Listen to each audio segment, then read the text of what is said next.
नमस्कार दोस्तों, Shankar electronic channel में आप सभी को फिर से हार्दिक स्वागत करता हूं। दोस्तों, आप देख रहे हैं मेरा यूट्यूब चैनल। आप लोगों के बीच में हम लेकर आए हैं digital AC/DC clamp multimeter, sigma company का है और ट्रू RMS SG 997। और आपको यहाँ दिखा दे रहे हैं जितने सारे कुछ लिखा हुआ है, आप इसको आराम से पढ़ सकते हैं। सारा कुछ इसमें आपको मिलेगा। तो बिना देर के चलते हैं आपको इधर दिखाने के लिए और इधर भी दिखाने के लिए, और इधर भी सब कुछ आप देख सकते हैं इसमें। अब चलते हैं, इसको ओपन कर देते हैं और ओपन करने से देखते हैं बैग, जो कि झोला इसका है, अच्छा है, जो कि सेफ्टी का है। और ये देखिए, आपको मैं दिखा रहा हूँ, इसके अंदर ये है, जो कि यहाँ पे हम देख रहे हैं सिग्मा कंपनी का SG 997। और इसको हम नाप दे रहे हैं कि कितना बड़ा है। तो अपने हाथ के द्वारा हम नापते हैं इसको। तो देखते हैं यहाँ पे, यहाँ मैं उंगली पर रखता हूँ और यहाँ देखता हूँ तो यहाँ तक आ जाता है। इसको नाप रहा हूँ तो यहाँ तक आ जाता है। यदि मैं इस चीज़ को नापना चाहता हूँ तो कितने सेंटीमीटर का है, तो अभी मैं आपको दिखा रहा हूँ। तो देखिए, यहाँ पर मैं सेंटीमीटर दिखा रहा हूँ। तो यहाँ पर दिखाई दे रहा है बिल्कुल, यहाँ पर 18 सेंटीमीटर आपको दिखा दे रहा हूँ। और मैं इधर से नाप दे रहा हूँ, तो यहाँ से देखिए नाप करके, तो यहाँ पे हम देख रहे हैं, तो यहाँ पे सीधे आ रहा है 4.5 सेंटीमीटर आपको नज़र आ रहा है। और इधर से मैं देख रहा हूँ, तो इधर से देखिए 2 सेंटीमीटर से थोड़ा सा मोटा है, मतलब कि 2.25 मीटर, 2.25 सेंटीमीटर आपको यहाँ पे जब दिखा दे रहा हूँ कि यहाँ पे इतना इसका मोटाई है।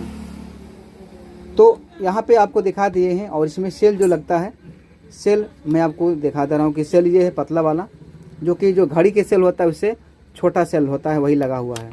अब चलते हैं इसके काम को देखने के लिए कि इसका काम कैसा है। तो काम आपको दिखाने के लिए पहले आपको यहाँ स्टार्ट करते हैं। यहाँ पे ऑफ़ है, उसके बाद में सारा कुछ इसी में बढ़ाते जाएंगे और आपको दिखाते जाएंगे। तो इसको मैं ऑन करता हूँ।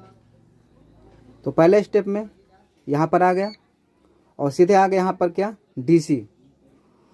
तो यहाँ पे आपको थोड़ा कम दिखाई देता होगा, इसलिए मैं आपको ये इसका लाइट जला देता हूँ और आपको दिखाता हूँ। इसका मैं पुश किए रहा, उसके बाद ये जल गया। अब यहाँ पे देख सकते हैं कि DC वोल्ट आपको यहाँ पे ऑटो दिखाई दे रहा है। तो ऑटो में DC, इसको हम चेक करते हैं अब।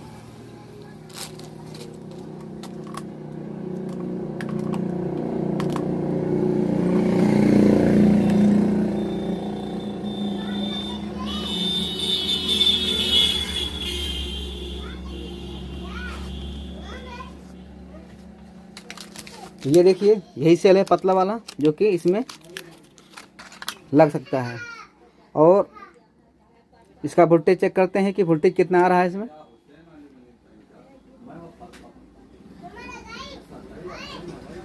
तो वोल्टेज देखिए 1.62 आ रहा है।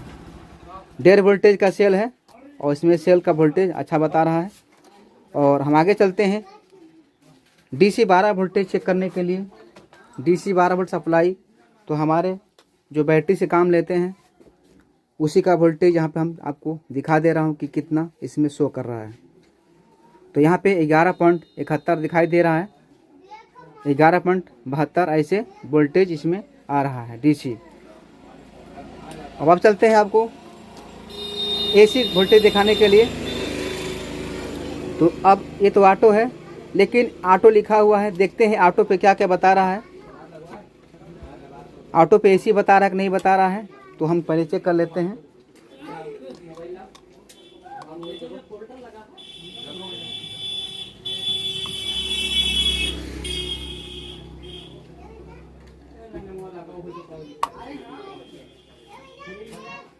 तो ऑटो पर यहाँ पर नहीं बता रहा है, फिर भी हम देख लेते हैं इसको सेलेक्ट करके।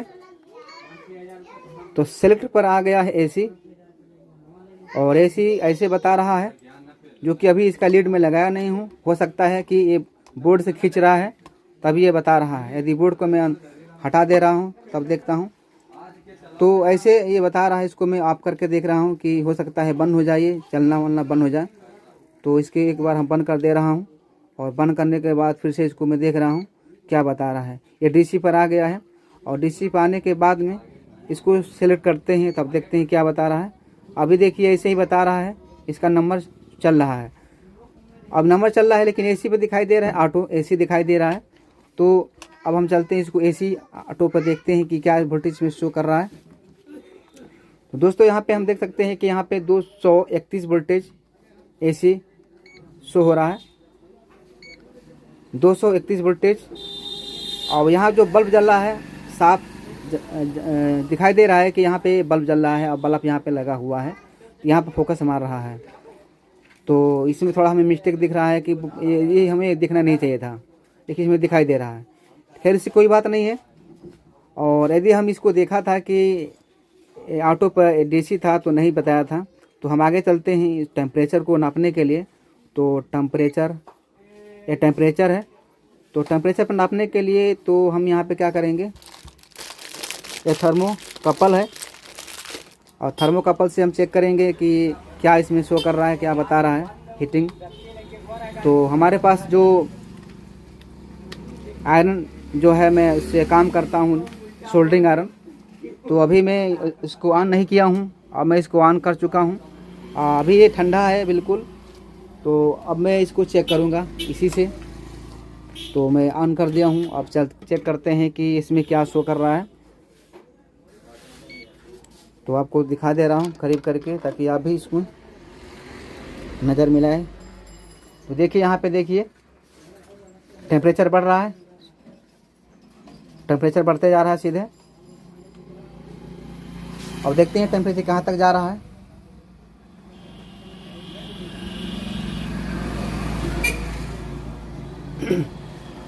यदि मैं इसको हटा दे रहा हूँ तब देखिए, यदि इसको मैं हटा दिया हूँ तो घट रहा है, और इसको फिर से आगे बढ़ाने के लिए फिर से इसमें लगा रहा हूँ तो ये आगे बढ़ रहा है। तो ये बढ़ते जा रहा है सीधे।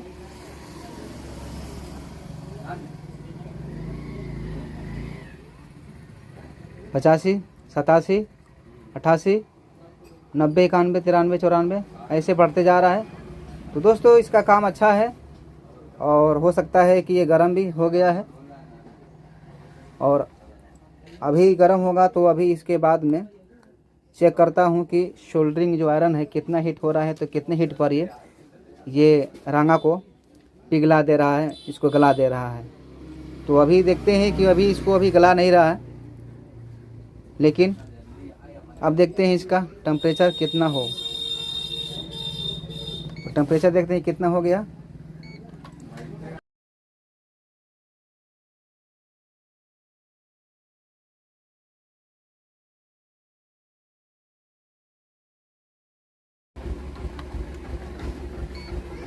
टेम्परेचर देखिए होल्ड हो गया था, बटन होल्ड होने की वजह से रुका हुआ था, लेकिन यहाँ पे देखिए 167 हो गया, 72 हो गया। अब देखते हैं यहाँ पे, अब देखिए इतना बिल्कुल अब रांगा आराम से गल जा रहा है, रांगा गल जा रहा है। अब देखते हैं कि यहाँ पे क्या बता रहा है। अब इसी से होल्ड, इसी से लाइट जल जाता है, तो इसको दाबे रहेंगे तब लाइट जलेगा। देखिए जल गया लाइट। अब देखते हैं कितना बता रहा है। तो अब देखिए टेम्परेचर 171, 74, 75, 80। दोस्तों ये अच्छा काम कर रहा है बिल्कुल। ये रांगा भी गर्म हो जा रहा है, टेम्परेचर भी अच्छी है इसके। तो इसे हम नाप सकते हैं। अब हम आगे देखते हैं कि इसमें और क्या है। अब आगे यहाँ पे दिखाई दे रहा है, देखिए डायोड और ब्रेजर और कैपेसिटर, और ये है रेजिस्टेंस किलोम्स में और ओम्स में बता रहा है। तो इसी में हम देखते हैं कि क्या क्या इसमें बता रहा है। अब इसको मैं बाहर कर ले रहा हूँ। तो अब ये इसका हम पोल लगा दे रहे हैं। अब पोल लगाने के बाद में अब यहाँ पे हम देखेंगे कि इसमें क्या क्या बता रहा है। तो पहले हम रेजिस्टेंस को चेक कर रहे हैं। तो रेजिस्टेंस को चेक करने के लिए यहाँ पे देखिए मेगा ओम्स में शो कर रहा है। तो हम पहले मेगा ओम्स के चेक करते हैं कि मेगा ओम्स क्या क्या बता रहा है सही से। देखिए मेगा ओम्स में रेजिस्टेंस है, और आप इसमें देख लीजिए कोड। तो इसको हम देख रहे हैं कि क्या बता रहा है, सही बता रहा है कि नहीं बता रहा है। तो देखिए दोस्तों 390 मेगा ओम्स रेजिस्टेंस बता रहा है। और आगे हम चलते हैं रेजिस्टेंस को नापने के लिए, जो कि ये है ओम्स में। और ये है 100 ओम्स में रेजिस्टेंस है। देखते हैं क्या बता रहा है। तो इसको हम देखते हैं कि क्या ओम्स बता रहा है कि नहीं बता रहा है, नहीं तो सेलेक्ट करना पड़ेगा। तो यहाँ पे देखिए 99.7, तो यहाँ पे ओम्स बता दिया, तो हमें कुछ सेलेक्ट नहीं करना पड़ा। अब ऐसे ही हमें बता दिया। अब देखते हैं, देखिए कि जितना हम नापा उतना ही बताया, 99.7 ऐसे बता रहा है। तो यहाँ पे हम बिल्कुल करेक्ट देख सकते हैं कि 1 पॉइंट से कुछ नहीं होता है। यदि हम इसको सेलेक्ट कर देते हैं इसी पर, तो देखते हैं क्या बता रहा है। तो यहाँ पे डाइवर्ट आ गया है। डाइवर्ट के लिए हम चेक करेंगे, तो ये है 4007 डाइवर्ट, 4007।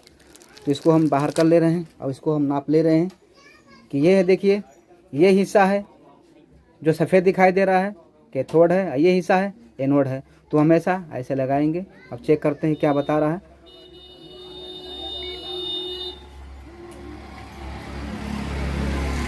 तो यहाँ पे देखिए डायोड बता रहा है 573। यदि इसको हम तार को पलट दे रहे हैं तो ये नहीं बताएगा, तो कुछ भी नहीं बता रहा है क्योंकि हमने उल्टा लगाया है। और आगे हम चलते हैं कैपेसिटर को चेक करने के लिए। तो ये मेरे पास कैपेसिटर 2200 और ये है 4700 और ये है 1500 यूएफ का, जो कि अलग अलग है। और वोल्टेज में देखा जाए 25 वोल्टेज में है ये, और ये है सीधे 25 वोल्टेज में, और ये है 25 वोल्टेज में। तो पहले हम कौन चेक करेंगे, ये हम चेक करेंगे 1500 यूएफ का कैपेसिटर को हम चेक कर रहे हैं। तो चेक करने के लिए इसको हम फिर से सेलेक्ट कर देंगे। तो आगे हम देखते हैं क्या बता रहा है। तो यहाँ पे देखिए NF आ गया है। तो ये हिस्सा यदि दिखाई दे रहा है NF का, तो इस पे कैपेसिटर और PF चेक करेंगे। तो इसको हम चेक करेंगे कैसे, तो पहले इसको हम आपस में टच कर लेंगे। हो सकता है कि चार्ज हो पहले से, तो चार्ज को उतार लिया। और अब चेक करते हैं कि अब क्या बता रहा है।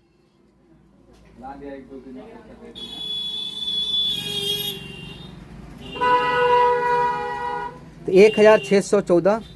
दोस्तों यहाँ पे लिखा है 1500, लेकिन 600 बता रहा है। 100 यूएफ ज़्यादा ही बता रहा है। कैपेसिटर सही है। यदि हम इस चीज़ को नापते हैं तो ये क्या बता रहा है, इसको भी देख लेते हैं। तो यहाँ पे 2225 वोल्टेज में कैपेसिटर, इसको भी करंट उतार दे रहा हूँ, हो सकता है चार्ज हो। तो प्लस प्लस में और माइनस को माइनस में लगाएंगे। 2172 71 ऐसे बता रहा है। दोस्तों ये 2200 यूएफ का है, लेकिन 2000 भरा था, कहाँ भरा था? अब चलते हैं इसको नापने के लिए 47 यूएफ।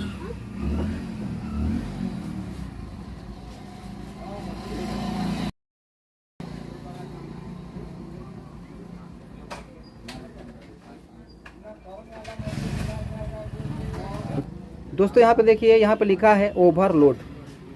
अब ओवरलोड यहाँ पे 4700 या 25 वोल्टेज को यदि देखा जाए तो नहीं बता रहा है।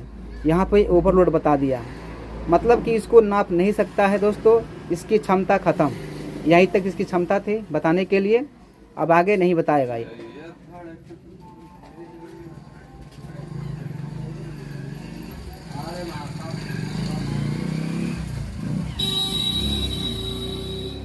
कुछ नहीं बता, तो हो सकता है पलट लूँ कुछ बताए।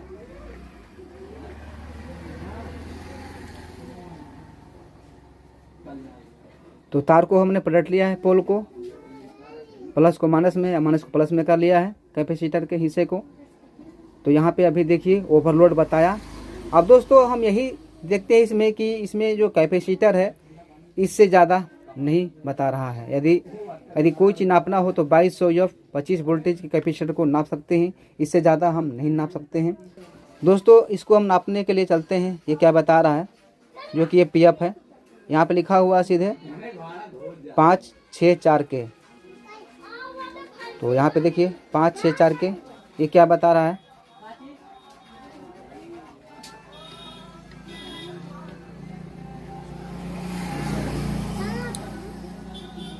दोस्तों यहाँ पे 0.627 बता रहा है। तो यदि हम देखा जाए इसको तो ये कैपेसिटर बता दिया, पीएफ भी सही बता रहा है। और आगे हम चलते हैं दूसरे पीएफ को नापने के लिए, ये क्या बता रहा है। तो ये पीएफ 104 के है और 104 यहाँ पे देखिए, यहाँ पे लिखा है 104 जेड और इसको नापते हैं। तो यहाँ पे देखिए 106 बता रहा है। तो यहाँ पे देखिए बिल्कुल सही बता रहा है। यदि इसको देखा जाए, इसको हम यहाँ पे सेलेक्ट कर ले रहे हैं। यहाँ पे NF पे आ गया है। इसको मैं लाइट जला रहा हूँ, लाइट भी जल गया। देखिए अब इसको नापते हैं कि क्या बता रहा है।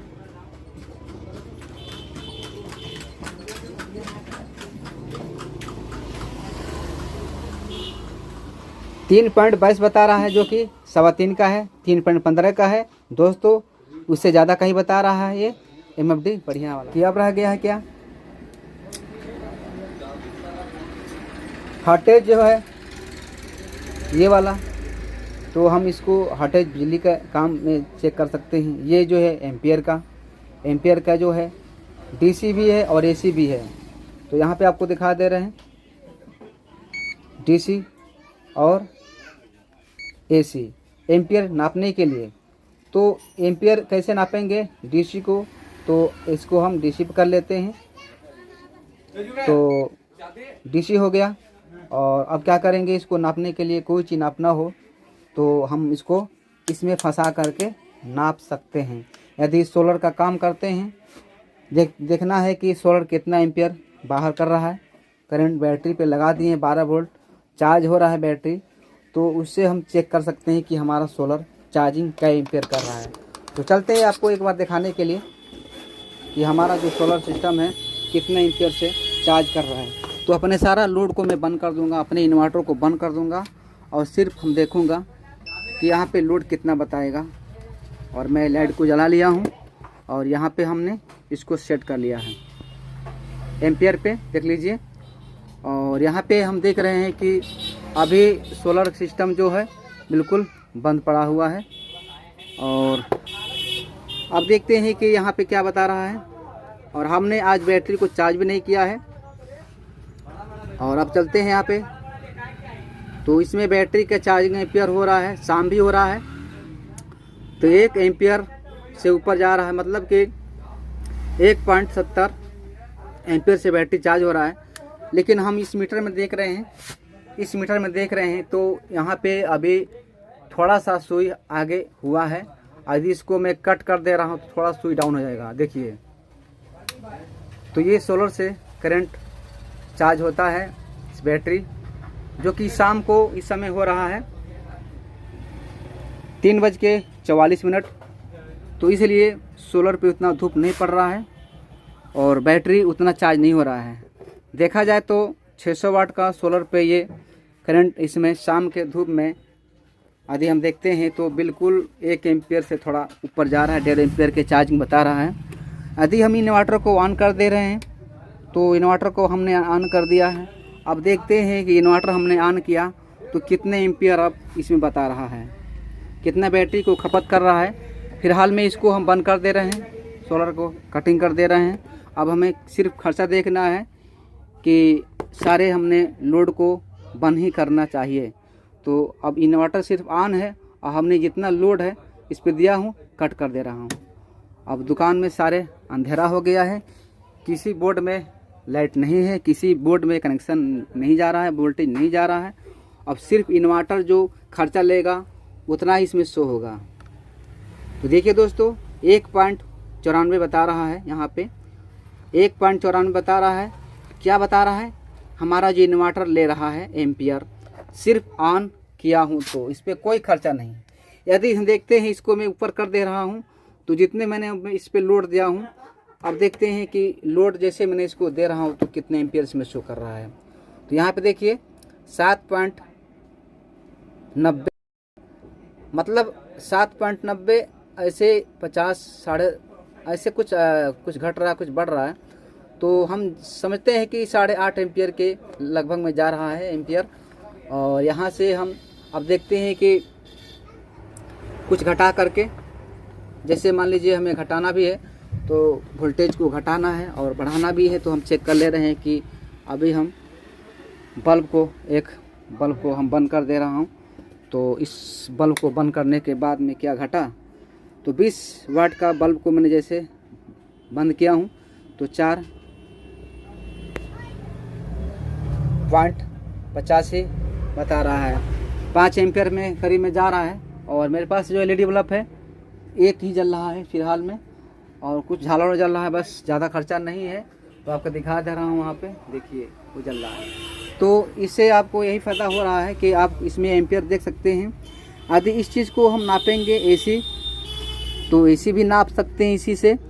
तो एसी पे नापने के लिए तो हमें ये सिलेक्ट करना पड़ेगा, ये यहीं पर रहेगा और इसको हम एसी पे कर लेंगे तो एसी बता देगा। दोस्तों वीडियो ऐसे लंबा हो गई है और वीडियो को अब समाप्त करूँगा। एसी को नापने के लिए एसी पे कर सकते हैं और डीसी पे नापने के लिए डीसी पे कर सकते हैं। और ये है ऑटो ऑफ, ऑटो मतलब बंद हो जाएगा। जब आप इसको यूज नहीं करेंगे 10-15 मिनट हो जाएगा तो ऑटोमेटिक ये बंद हो जाएगा ये। और ये हल्का भी है, वज़न भी नहीं है। और देखा जाए तो ये लगभग 200-250 ग्राम का होगा लगभग में, ज़्यादा वज़न नहीं, हमसे नापे नहीं है, ना तौले इसको हम, लेकिन लगभग लग रहा है।